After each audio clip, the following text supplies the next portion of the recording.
Let's start off with what is happening here in the United States with the Mueller investigation, because we know the IG report came out. Mueller's still doing his investigation, and I just want you to bring us up to date on where you think the Mueller investigation is actually going. Is it moving in a positive direction, or is it just dead and it can't go anywhere? Well, he's desperate, and the people who want to stop Trump are desperate. They've turned up nothing of substance. They have what are called process indictments on lying to the FBI and money laundering charges, things of that sort. I mean, I think his desperation was made clear by his jailing of Paul Manafort, by revoking Manafort's bail, because with nothing really to hang on Trump, he's going to try and turn Manafort. And when you put someone 68, 69 years old in a prison cell, someone who's accustomed to living pretty well, it's a sign that you're really trying to break them. But I don't think it's going to work. I think Manafort knows if he goes to trial, he's got a good chance of beating the charges, even in the home district, the home court advantage that Mueller would have in Alexandria, Virginia. So to answer your question, I think the case is as flimsy as ever, but it's not going to stop. You see the media continuing to come up with stuff. They're speculating now as much, almost daily on whether Roger Stone is a Kremlin insider. If anyone who's still alive from the 70s who knows anything about Roger Stone, the idea that this guy who was with Nixon, who was with Reagan, that this guy would be an insider in the Kremlin, would have their head examined. But that's how desperate Mueller is. Now, the other side, which you mentioned, is the blowback against the FBI and the Justice Department. And this is really serious.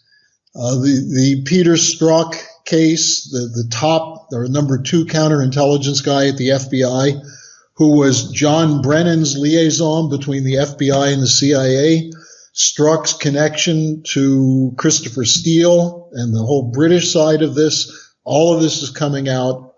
The role of it looks like another FBI informant, this guy Greenberg, who spent 10 years in prison in Russia, or actually it may not have been Russia, it may have been somewhere else. But then he shows up as an FBI informant who is put in contact with Roger Stone after the Halper entrapment attempt. These are all FBI sting operations. And if they come to trial, there's a really good chance that even with corrupt judges, that people will get off. And, I think it's really important that this dirt on the FBI, the DOJ, the CIA, the so-called deep state, and their British connection keeps coming out, because this is the crux of the problem. And what we can talk about in the program today is that you have a collapse underway in the Western financial system. You have a breakaway that's consolidating in Asia. And now you have a group of what you might call rogue European nations that are challenging the EU. And if Trump works with Asia, with China, Japan, South Korea, and Russia, as he did with the Kim Jong-un meeting, if he works with Asia on economics, on development policy, then Europe is either going to fall off the map or they're going to have to come along also, in which case the old transatlantic system is dead. And all I can say to that is good riddance. So do you think Trump is actually headed in that direction where he's going to be working with Xi Jinping? Because now they have Kim Jong-un on board. Kim Jong-un is meeting with Putin. They have, Trump meeting with Xi Jinping and Kim Jong-un meeting with Xi Jinping. Do you think this is all part of the One Belt, One Road, the next economic system where they're, building this from the relationships with each other on the Asian front? And then, of course, you mentioned Europe. We have Europe, which is just hanging on right now, and there are certain nations, like you said, that are rebelling. Is that the direction that we're headed in? Well, I think the way to look at it is that what Obama tried to do as president, or the people who controlled Obama with the so-called Asia pivot, was an attempt to head off the emergence of a potential new system. Now, people who live in the United States are constantly bombarded with stories that China's an enemy, China's a problem. And I'm a little bit worried about Trump pushing this trade war question because the Chinese are willing to work with him. And I hope that we pull back from that. But the important thing here is that the Chinese need the United States as a market, a trade partner, and as a backup for the economic programs they're undertaking. Now, we need China because we depend on China for a lot of our manufactured goods, but also China is a potentially enormous market for American firms such as Boeing, Caterpillar, and others that could work with China on the New Silk Road or the Belt and Road policy. But the test to this was North Korea. And Trump, in his first meeting with Xi Jinping, set in motion a collaboration to bring North Korea to the table. And one of the key things that this involves, which was in that 4-minute video that the U.S. media tried to make fun of, but was really an important contribution to the discussion, is that we're offering North Korea, Trump is offering North Korea, and Xi Jinping is offering North Korea a connection to the Belt and Road Initiative, so that there are 3 pathways going through North Korea connecting Russia, Japan, South Korea, and China to Western Europe on the Belt and Road, the high-speed rail system. So this is an offer you can't refuse, you might say, if you're a North Korean president. So this was put together as a package. Instead of Obama's policy of excluding China and threatening war in the South China Sea, trying to stare down China on trade, what happened is that Trump made a series of initiatives with Xi Jinping, and they hit it off. The Russians are involved in this. While the G7 summit was collapsing in Canada, and for good reason, maybe it's going to become the G4 soon. But while that was collapsing, there was a conference called the Shanghai Cooperation Organization that took place in China with Xi Jinping, with President Putin, with Modi of India, the president of Pakistan, the president of Afghanistan. Many of the countries of the Eurasian Economic Union met and mapped out an extensive series of economic plans. Now, if the Chinese continue in this direction, with the possibility of American support, then the old speculative dollar system gets thrown out the window. Not the dollar, but the system which says that the only way to make money is speculation, higher and higher risk, I win, you lose. Instead, that could be replaced by what the Chinese call a win-win solution, mutual benefit. And I think Trump is very much orienting in this direction. I think his tough stand on trade with China is that he is convinced that unless you do something about the trade deficit with China, which is quite huge and in which the Chinese have taken advantage of the United States, China's going to have to give. They're going to have to do some concessions. But both of us need each other. And it's certainly a better alternative than going to war in the South China Sea or going to war with Russia over Ukraine. Now, since Trump is pushing forward these tariffs on China, you see it all over the corporate media. They're saying, trade wars leads to currency war, leads to war. Do you think this is what he's trying to do, bring us to war? No, not at all. I don't think he wants to bring us to war. I think that's why he wants to talk to China, to Kim Jong-un, to Putin. It's in fact the people who are saying this would lead to war who are the ones pushing for war. The ones who use the Skripal poisoning hoax, the Duma Syria chemical weapons false flag, they're the ones who are against Trump and pushing for war.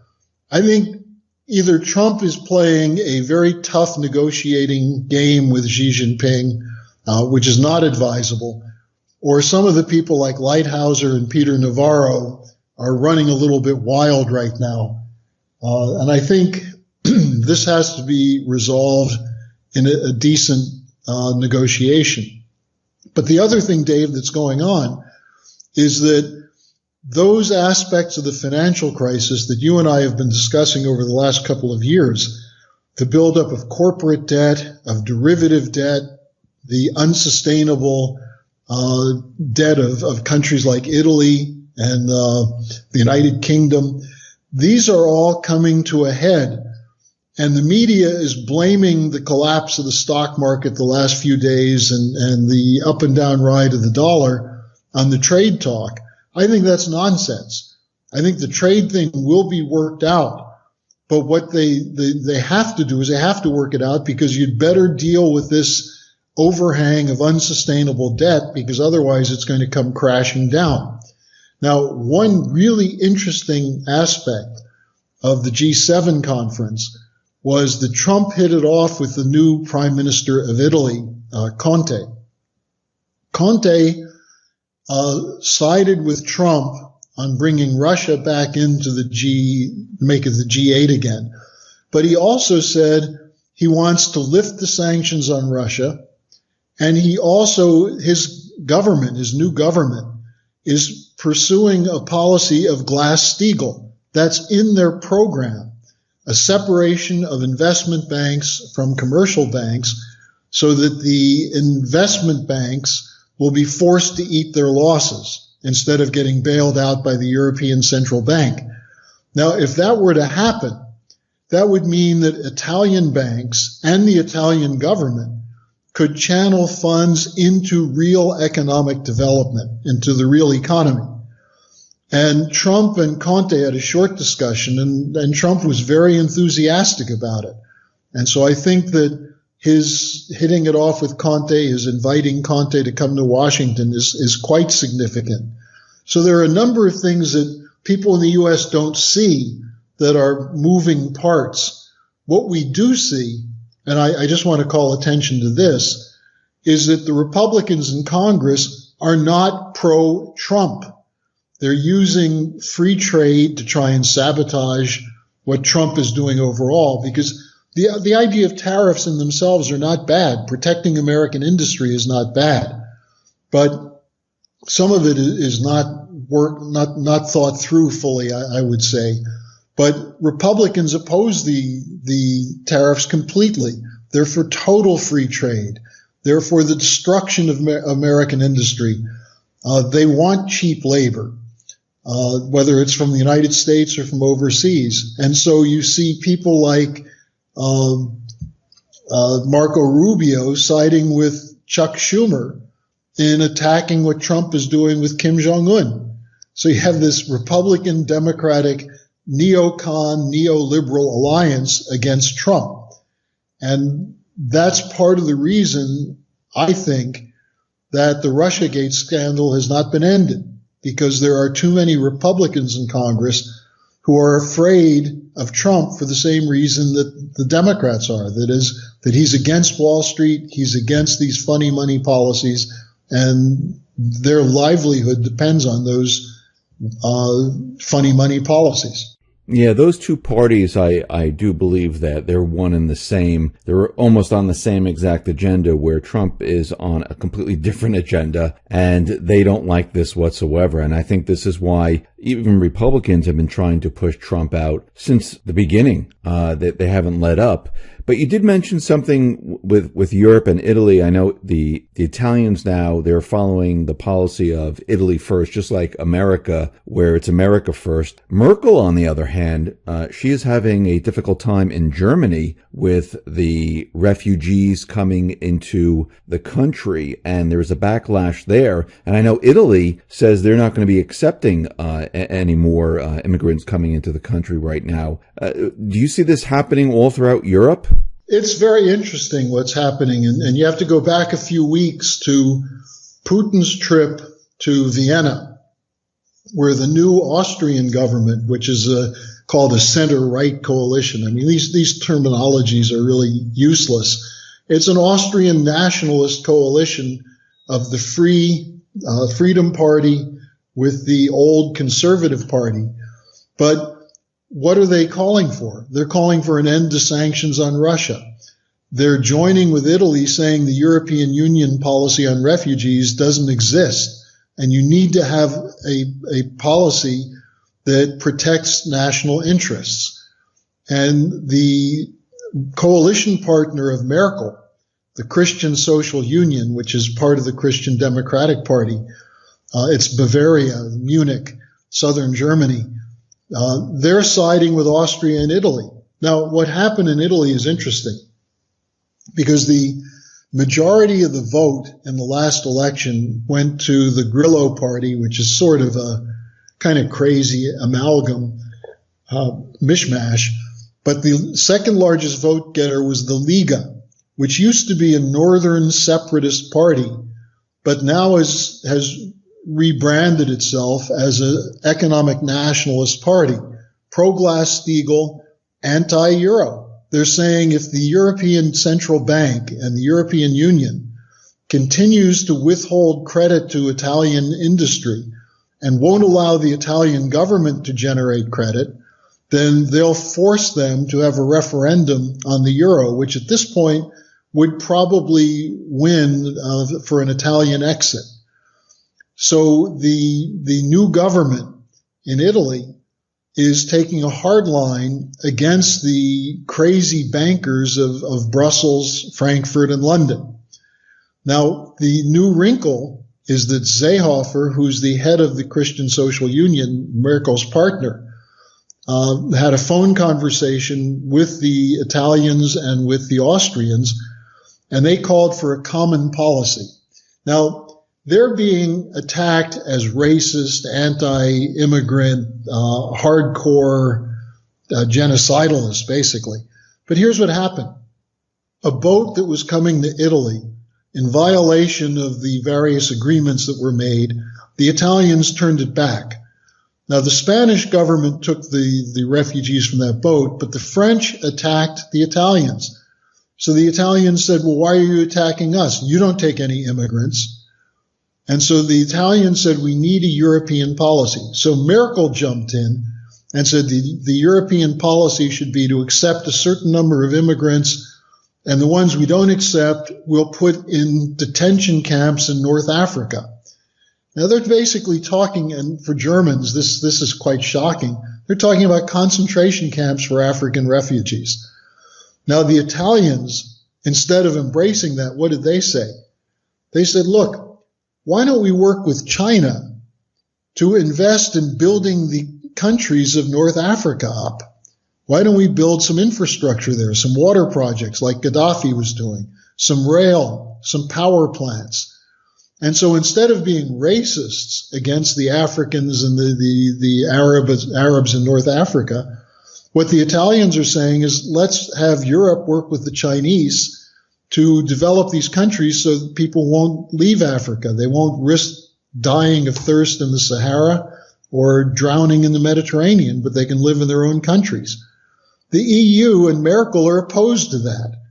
So Merkel's in a corner right now. Her coalition government, as of this moment, is hanging by a thread. She's trying to work out another compromise. I think, like a cat that's already seen its 9 lives gone, Merkel is on a very short half-life. Do you think that she's going to survive this? Well, it's going to be very difficult because there are two things. First of all, she will probably work out a compromise, because if there is no compromise and the CSU breaks, then her government coalition collapses. There's no alternative coalition that could come in, so there'll be new elections. And who will gain in those new elections? Probably the AfD, the so-called extreme right party. So either the major parties of Europe shift away from free trade, Brussels, Euro, and by that I also mean austerity, because the European Central Bank is demanding debt be paid by cutting spending in infrastructure, in job training, and other programs that are good and useful. So they're all unpopular. That's why all the political parties in Europe are collapsing, the major political parties. just like the Democrats and Republicans are becoming more unpopular in the United States. So either Merkel or someone is going to have to come up with an economic nationalist policy for Germany, or the European Union is going to break apart. And this is like a slow train wreck. Sitting here in Berlin, I was just at a conference today, and people were putting forward all kinds of scenarios. And I said, look, none of these scenarios will work because they're based on the same assumptions that you've had for the last 5 years. And everyone got very glum and said, yeah, that's true, but we have no option. And I said, sure, you have an option. Let's create prosperity. Let's junk the policies of bailout. Let's junk the speculation. Stop having people suffer so that the banks get their derivatives bailed out. Instead, let's generate national credit into the real economy so that if you're going to take on new debt, let's have it go towards something that will increase the value added to the productive process so you can pay off the debt, as opposed to borrowing to create new debt to pay off old debt. And I think that's what the Chinese have tried to do to take the hot air out of their bubble. And that's a good policy. Well, will we do it in the United States? Will they do it in Europe? That's the $64 million question. But shouldn't we go to the root of the problem? I mean, shouldn't all the countries, look at this and say, something, maybe we should get rid of the central banking system, the private Western central banking system. Because if we pay down the debt or things like that, we're just going to end up with debt again. We're just going to go through the same exact thing. Well, if you give a cocaine addict more money, what's he going to do with it? He's going to buy more cocaine. The banking system is based on it's like a heroin addict. The more money it gets, the more it consumes. The worse the ability is to ever pay it back. Now, that is a problem of the central banks because the central banks are not government agencies. They're private, they're clearinghouses for private banks with government support. And if governments withdrew their support on these things, like the Federal Reserve, you'd find that it's sitting there with piles of bad debt, junk bonds, unsustainable, unpayable corporate and government debt. So that's what has to be done. The governments have to cut these central banks loose and establish a national bank in which credit is directly directed into the economy through the private banking system, so that private bankers can decide who they're going to make loans to. And when we've done this in the past, this is the Hamiltonian system. This is what Lincoln did to rebuild the country during the Civil War. This is what John Kennedy was talking about when he brought back treasury bills. Now, virtually every time someone's done that, the three people I mentioned, Hamilton, Lincoln, and Kennedy, were all assassinated. That's not a coincidence, because messing with the private central banks is the greatest challenge you can present to these corrupt swindlers. And they'll do anything, including assassination, including launching riots and chaos in cities, false flags, proxy wars, and real wars, to stop the move away from the central banking model. But that's what we have to do. We have to break with that model and go back to a productive-oriented real economy. I think there was one person that I know of, Andrew Jackson, who actually got rid of the central bank. I think they did attempt to assassinate him, but it failed. But in the end, he did get rid of the central bank. Well, that's a slightly different case, because the problem is that it generated a crash in the economy, because what Jackson did by getting rid of the Bank of the United States is that he opened the door for private banks to become behemoths. So you don't need a central bank, but the function of a national bank is basically treasury credit in the name of the United States, but credit that will be used for production as opposed to handed out to bankers to sell debt and make money on it. mean, it's the simple distinction is productive credit versus funny money. And, we can debate what is productive credit. That's a good debate to have. That'd be very useful for the Congress to take up and for the major newspapers to take up. Instead, they start from the standpoint that the current free trade, globalized system is the only option. And we have to do everything possible to defend it, including if it means killing people with austerity to pay off the debt that's owed, that these banks say is owed to them. So the key thing is the shift from the present model of central banking to a policy which ensures that entrepreneurs, businesses, industrialists, farmers can get credit to produce. If you don't have that, you don't have an economy. Now, I wanted to switch over to this Trump-Putin summit because we know they had the G7. Actually, they called it like the G6 plus one. Russia was not included, and I think the plus one was the U.S. And Trump has been talking about having Russia come back into the fold to make it the G8 once again. Now, we know the corporate media does not want Trump and Putin to meet. They do not like this whatsoever because their narrative is that Russia's evil, Putin's evil, and they should never meet because we should be going to war with them. Trump is evil also. That's the other part of the narrative. Yeah. Two evil people, meeting, that's going to start a war. Why do you think right now they decided that this is a good time to meet? I think because Trump sees the Russiagate starting to collapse. But the whole point of Russiagate, these baseless, false charges that Putin interfered in the U.S. election, that Trump colluded with Putin, those charges were made up completely by people like John Brennan and his collaborators in the United Kingdom, like Hannigan from the GCHQ, like Sir Richard Dearlove from MI6, Christopher Steele. And in this, you had the Clinton campaign working with the Obama intelligence community, Brennan and Clapper, working with British intelligence to create a whole series of lies about Russian interference. Why? Because during the campaign, Trump said he wants to meet with Putin. He wants to work with Putin. He wants to work with Putin against terrorism. Well, draw the conclusion. Why would they be concerned if Russia and the United States worked against terrorism?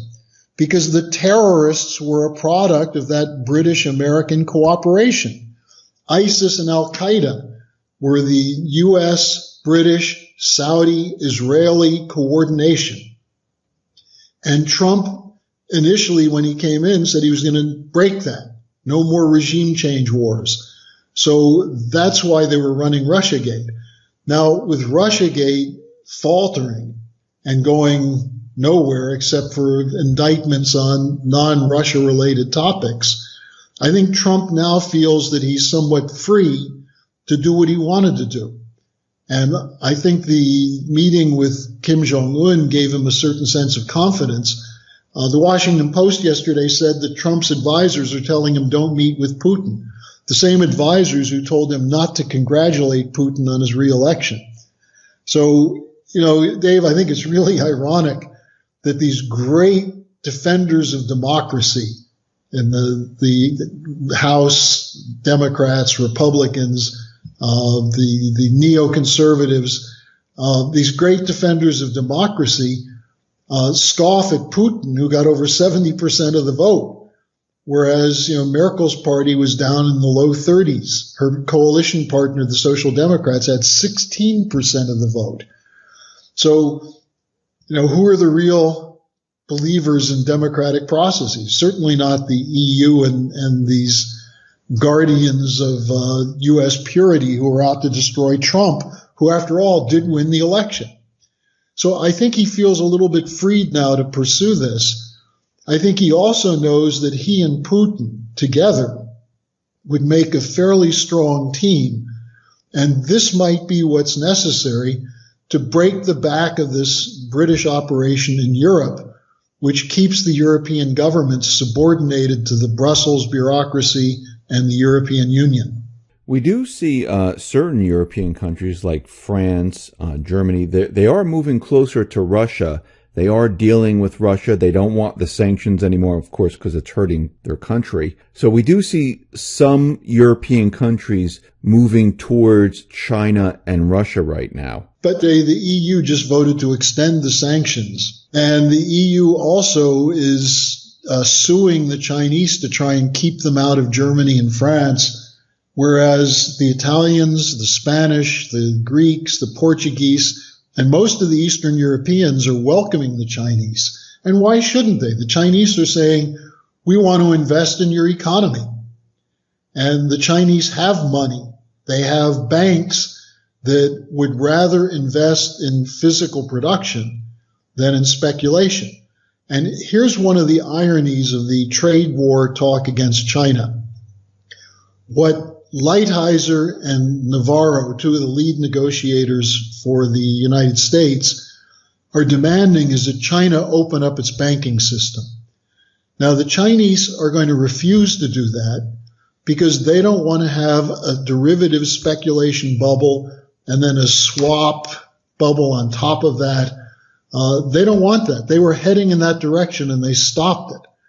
The Chinese, in effect, have banking separation like Glass-Steagall, so that with all the dollars they have, the treasuries and U.S. dollars, they use that as a base for extending credit for production. And that's why New York bankers, Goldman Sachs, the Rockefellers, the Rothschilds, and others want to get into China. They want to grab the liquidity, just as they did from American firms, just as they've done in the United States. And the Chinese are saying no. So I think what we're going to see on this is, if Trump doesn't learn the lesson, we're going to have a really nasty fight with the Chinese. But I think if Trump and Xi Jinping get together, if Trump and Putin get together, what they'll realize is that we all have the same enemies. Yeah, I agree with that. We do all have the same enemy. We just have to point the finger at the enemy instead of pointing it at each other. And you mentioned Russia, China, their economy. Now, Russia and China, they've been de-dollarizing. Same thing with India. The African nations are saying that we rather deal in yuan than the dollar. It makes no sense to use the dollar right now. And we see a lot of bilateral trade agreements with China and many different countries. Same thing with Russia. Now, they're continually doing this. And actually, Russia came out and said they're reducing their treasuries because they want to protect their reserves. So do they see that this whole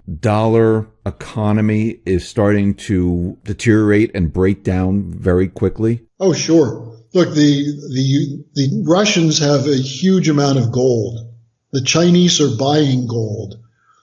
They're starting to do trade deals for petroleum and natural gas in other currencies. For example, with Iran.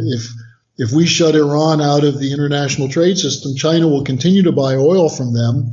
They'll just buy it with yuan. So it's not that the dollar system is dead, but that if the dollar system stays as it is, it's dying. It's sick.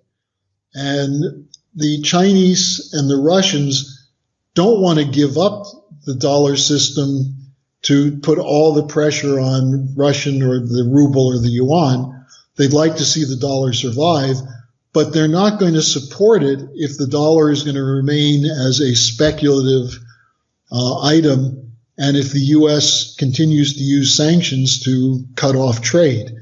So, I don't think we're on an imminent shift from the dollar to the yuan, but we are seeing the end of the supremacy of the London Wall Street control over the world economy. Now, that's a fact Americans have to learn to live with.